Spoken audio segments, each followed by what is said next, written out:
অনুসারে আমরা ধরো ওইগুলো আগে ক্যালেন্ডার মাঝে দেখতাম, কিন্তু আজকে আমি বাস্তবে এইগুলো দেখলাম, আমার খুব ভালো লাগে। তো জাপানের মাঝে যারা আর কি আসো এটা আর কি দেখে যাইবে, অনেক ভালো লাগবে। বিশেষ করে যারা আমরা সিলেটি ভাই ব্রাদার আছে আর কি আইলে অবশ্যই ভালো লাগবে। আর কত শান্ত।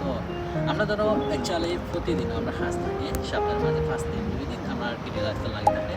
তো রিল্যাক্স লাগে জাপানে এমন কিছু ওয়ান্ডারফুল প্লেস আছে যেগুলোতে আর কি আমরা আইলে আর কি ধরো আমরা একদম ফ্রেশ হয়ে যায়। আমার পিছনে যে জায়গাগুলো দেখা এগুলো টোটালি ক্যালেন্ডারের মতো। আমি এগুলো ক্যালেন্ডার মাধ্যমে তারা নিয়ম শৃঙ্খলা কত সুন্দর আর ওয়ান্ডারফুল লাইফ, মানে তুমি নিজেই ঢুকে চলছো আমার ঢুকে থাকি অ্যাবাউট ডিটেল দেওয়া লাগে। তো তোমরা আগে জাপানের মাঝে যারা আছে একটা রেকমেন্ডেশন একটা প্লেস মাঝে শান্ত ব্যাপারে রিল্যাক্স